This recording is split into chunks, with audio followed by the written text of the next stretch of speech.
अगर तुम्हारे प्यार ने तुम्हें धोखा दिया है, रिलेशनशिप में आने के बाद हमारी उम्मीदें और हमारा भरोसा काफ़ी बढ़ जाता है हमारे पार्टनर के लिए। कई बार हमें डाउट भी होता है और कई बार हम उन पर अंधा विश्वास भी करते हैं। मुद्दे पे आते हैं। अगर एक रिश्ते में तुम्हारे साथ धोखा हुआ है, तुम्हारे पार्टनर ने तुम्हें चीट किया है और ये बात एक शक की तरह नहीं बल्कि साबित हो चुकी है कि हाँ उसने चीट किया है, तो ऐसे में दो चीज़ें होंगी।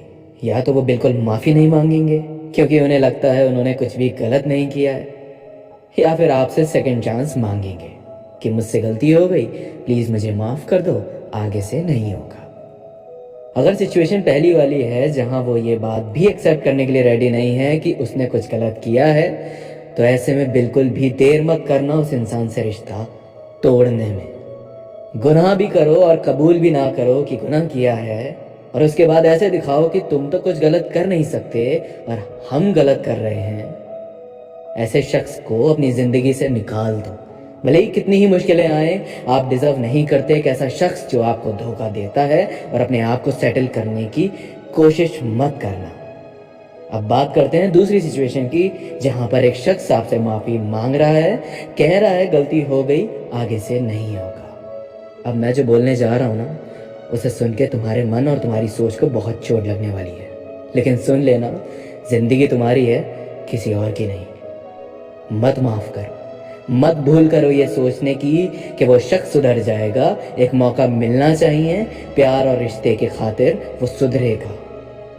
तुम्हें बहुत भारी कीमत चुकानी पड़ेगी और दिल ज़रूर टूटेगा तुम्हारा, ये बात याद रखना। जो इंसान एक बार धोखा दे सकता है ना, जिसकी नीयत एक बार ख़राब हो सकती है ना, माफ़ी मिलने पर उसकी नीयत फिर ख़राब होगी, चाहे कुछ भी हो जाए। जिन्हें धोखा देने पर माफ़ी मिलती है वो कभी उस माफ़ी की कदर नहीं करते और फिर कुछ वक्त बाद उस जगह नहीं तो किसी और जगह मुंह ज़रूर मारते हैं। और जिस रिश्ते और प्यार की फिक्र तुम्हें है, अगर उसे भी होती तो वो ऐसा क्यों करती? क्यों वो तुम्हें धोखा देते? क्यों वो तुम्हारे जज्बातों की कदर नहीं करते? चोर की चोरी करने की चाहे कितनी भी अहम वजह हो, वो चोर ही रहता है, उसे माफ़ी नहीं सज़ा ही मिलती है, याद रखना।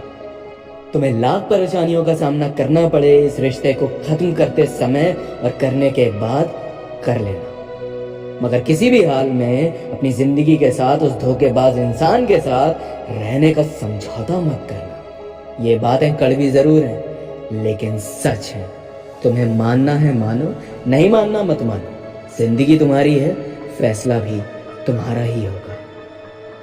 और हाँ, इस सब के बावजूद भी आप दोबारा मौका देना चाहते हैं, उस शख्स के गुनाहों पर उसे माफ़ करना चाहते हैं, तो कर सकते हैं, लेकिन याद रहे जिम्मेदार पूरे आप होंगे और अपने आप को आगे आने वाली हर सिचुएशन के लिए पहले से प्रिपेयर करके रखेंगे।